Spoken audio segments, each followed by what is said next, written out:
What's up with New Politics? And you're on Rock Forever magazine.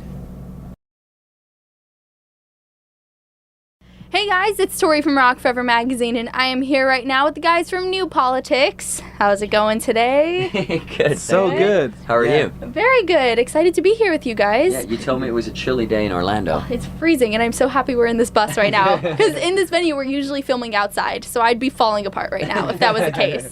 So we're going to start with some finished sentence for you guys, so these should be fun. Now, the most memorable fan experience was when? Ooh.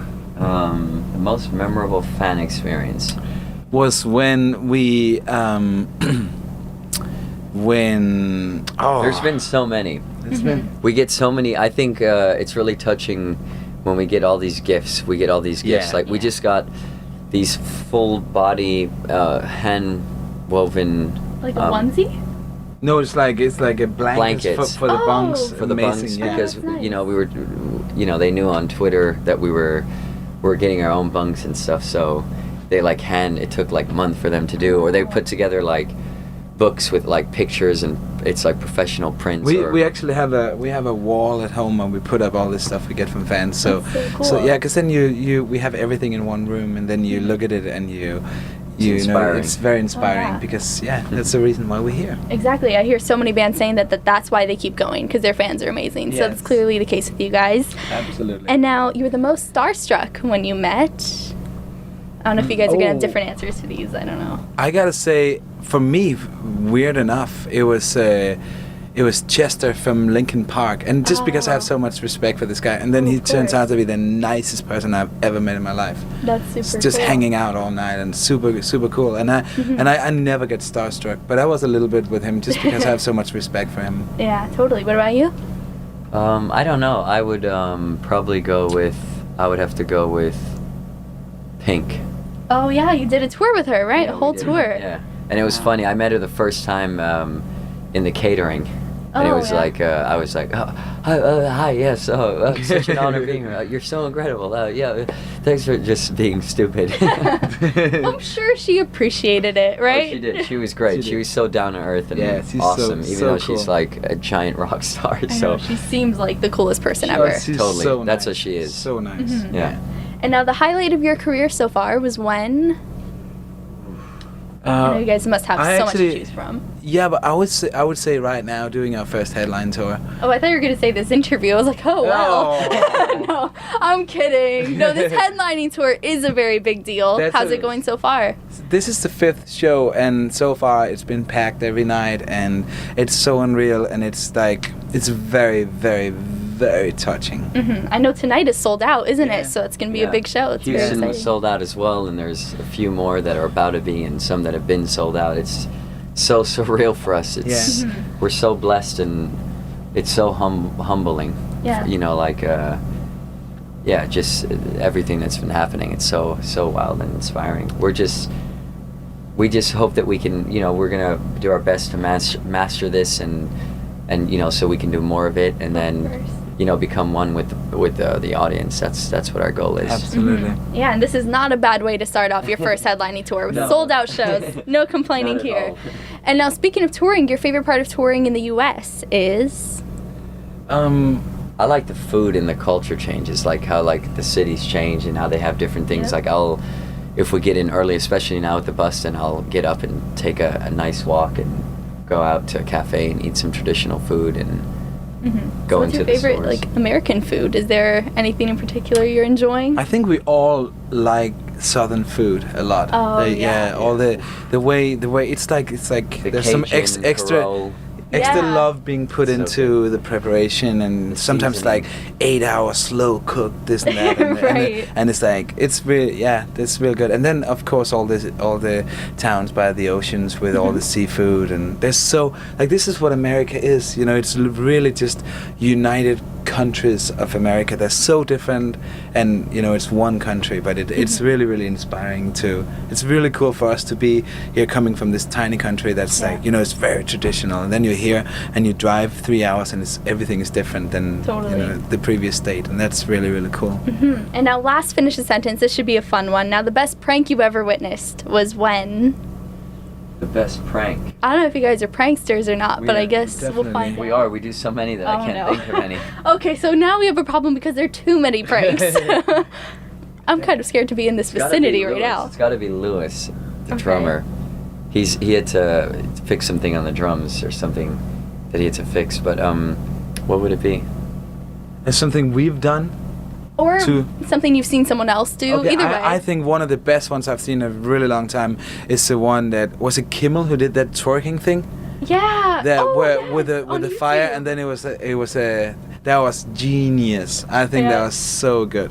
I don't think anybody caught on to that either. Nobody knew. You know what we're talking about. Even though it was so extreme. Yeah, it got Yeah. like Like, of course 20 it something didn't happen. million views, and I mean that's amazing. I think Yeah. that was so genius.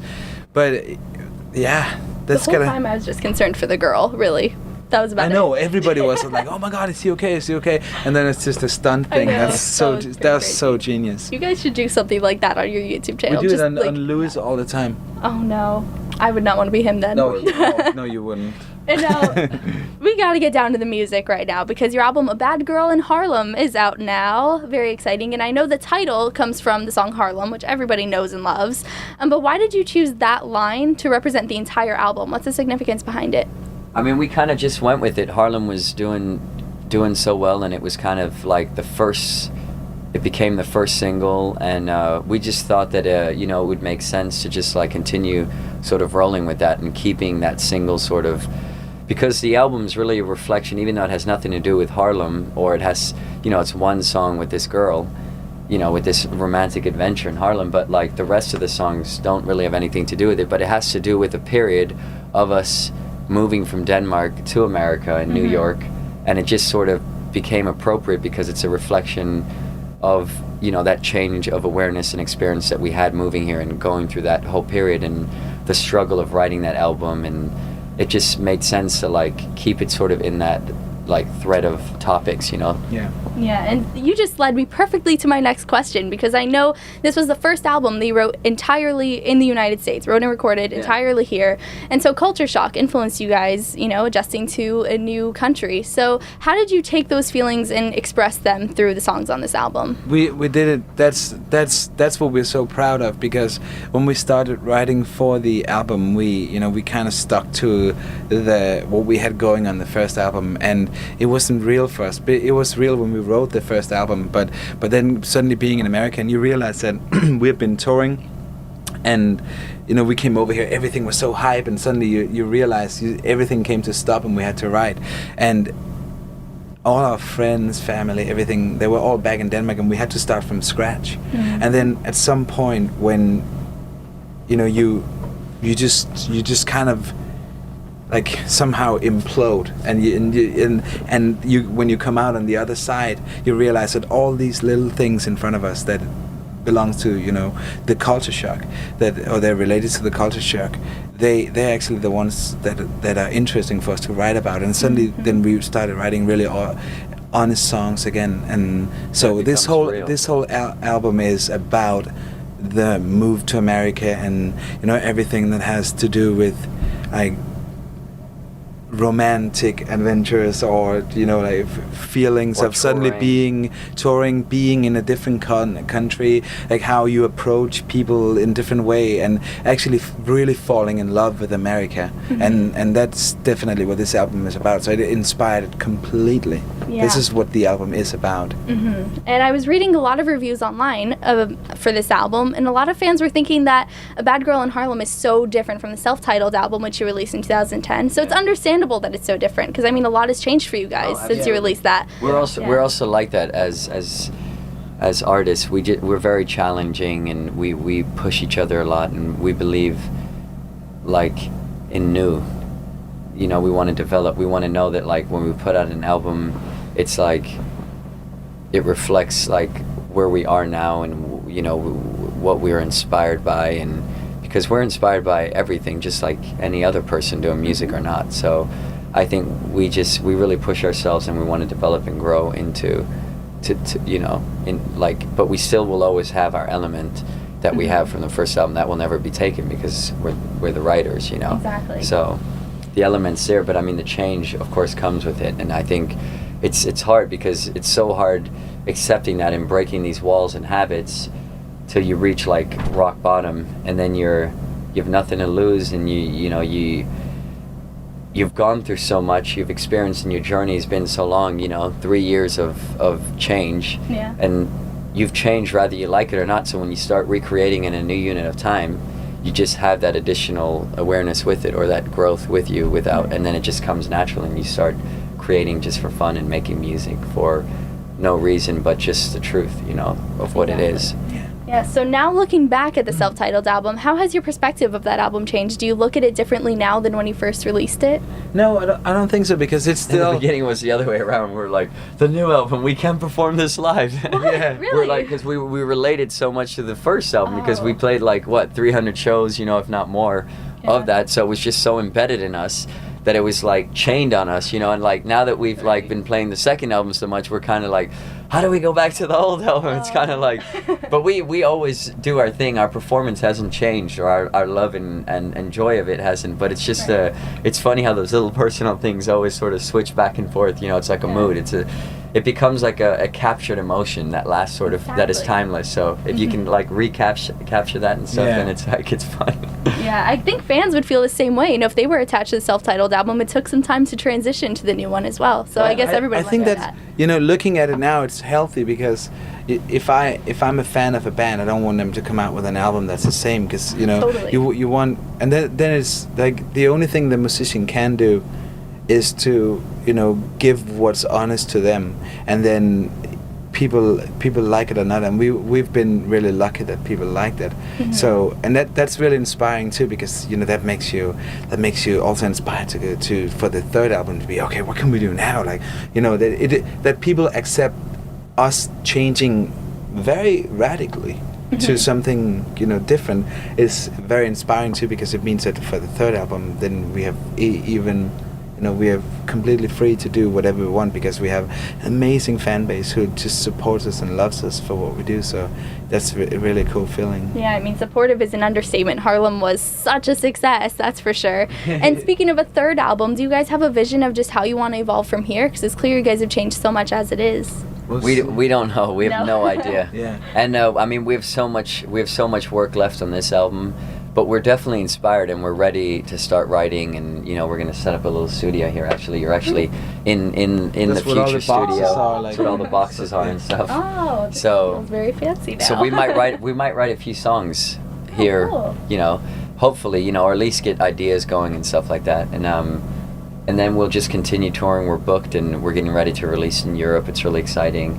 They're all excited with the success that happened here, and Australia and other places. So we'll of course do that, and then just start writing definitely new ideas, so that we can release stuff if it's B-sides or extra songs or whatever.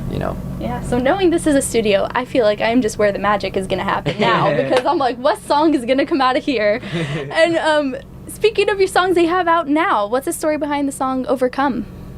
Overcome is written about when, like, again, it took us a year to write the second album, because we had to break down the walls and really find ourselves. And the funny thing is that when you're in it and you don't see how you can break down those walls. So we actually came to a point where we ran out of money, we were behind with our rent, we were living off of ramen noodles, and somehow through all that we just kept on going, because we believed in it. Because we could have said, okay, this didn't work, and then gone back home to Denmark, but we just kept on going, and we kept believing, and our, luckily, management label did the same thing. So that song is actually, it's also very personal to us, because that is exactly what it's about. It's about us. Hope. Yeah. It's like believing in yourself. Anything is possible if you want it and you fight for it. Anything you're going through, if you've lost a loved one, if you're, having trouble in economy, school, relationships, or in our situation, writing an album, and having this dream that we've been wanting for so long since kids, and then it's like almost slipping from your hands, and you see how vulnerable life really is. But also, just as vulnerable it is, just as tough and strong you are in the opposite. So this is really just something that got us through a hard time, and it just gave us like a light of hope, and it was and it's something that we we try to share with our fans and other people, because life can be hard, you know. Yeah, that's a song everybody can relate to, you know, Totally. depending on whatever circumstances, you know. And you released just this week, I believe, a music video for Tonight You're Perfect. And that was so fun to watch. I was like really wanting to go on an adventure after that. That's I've for gotten sure. so many tweets of that, just like, I gotta go on holiday, will you come with me? Seriously, You right? seem like so much fun. I know, you do. So, I mean, what was it like behind the scenes to film that music video? Because it looked like a blast. It was a blast, but it was also it was work still. it was 2 days, so 2.5 days of filming, like arriving, flying red eye Directly from New from York. tour. Yeah, directly from tour, filming all the way till like 2 o'clock. We arrived early morning, 6 o'clock, filmed all the way late night, slept 6 hours, up, filmed next day, and then the same thing, 6 hours, filmed the next day, and then we went to the airport. But it's that's the thing about like anything, like you probably think the same, you know, anything you love doing in life, like you don't put time on it like that. Absolutely. because you do it out of like what else, like there's nothing else you want to do. So Yeah, time's not a factor. So Iceland is gorgeous. There's so many amazing, nice people up there, and every time you look out the window of the car, if you're driving somewhere or if you're in Reykjavik or whatever, anywhere you look, it's so different and it's so raw and beautiful, and I don't think The nature. I think we beyond. probably each of us said, "Oh my God, wow!" Like probably 250 times each day. Just like it was so cool to see, and it's a beautiful country. Yeah. So and we're just lucky to be able to see those things, and then we met those, and the girls were awesome, and it was a fun. We just wanted to fun kind ride. of capture, sort of in a fictional way, and of course over exaggerate the story in a fantasy, you know, add our fantasy to the actual song, you know what I mean, of which we actually wrote in Stockholm in Sweden at the time. But and then, you know, as we're Danish, you know, we tried to, it was, you know, it just worked out, like Scandinavia and all that sort of all played in the picture, so we kind of gave something back as well there. Right. And, you know, we wrote the song in Stockholm, so it was kind of made sense, and then we just kind of kept the story, like, you know, like one of those things like Tonight You're Perfect. I mean, we were in Stockholm and that's sort of what happened, you know. So it was like yeah, it was recreation of that in a on- fictional way, you know. in Iceland. Yeah. Yeah. So yeah, and it wasn't really that scripted.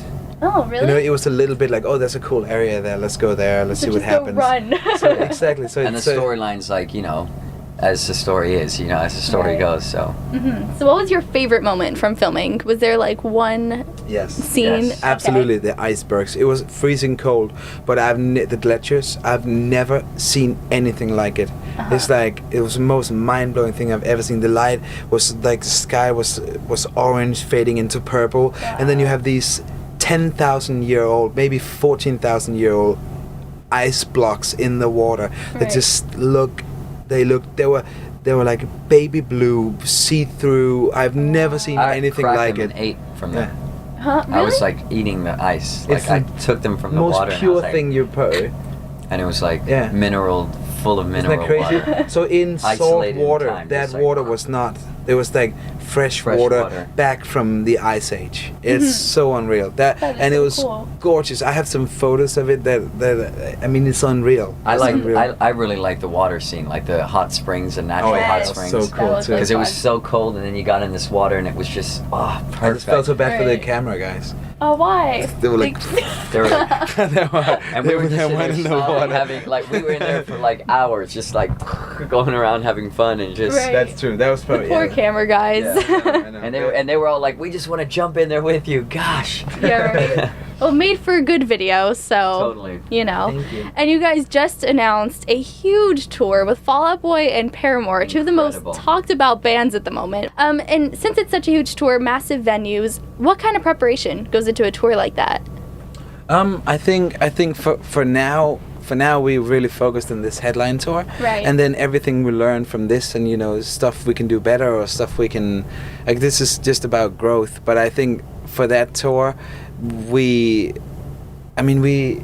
just right now the only thing that goes through our mind, I think, is just the excitement to do it, and then, you know, we're just gonna do everything we can to, you know, come up with ideas to make it awesome, and maybe like, you know, do new things, and like, I don't know. I think it's going to be such an amazing tour, and we met Fall Out Boy a lot of times because we toured with them, and we met Paramore recently when we did a Kiss FM show, and they're so nice, and I think it's going to be a really positive, amazing tour. So that tour, we're the ones that are just really thankful and grateful to be a part of, because, you know, they don't need us, in all honesty. Oh, but no, but I mean, see you guys no, of course. I mean, it makes it that much better because we've been on tour with Fall Out Boy already.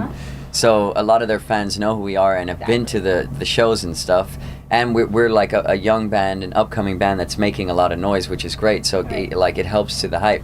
But I mean, those two are like you said, you know, they're like the bands of the year. You know, they really are.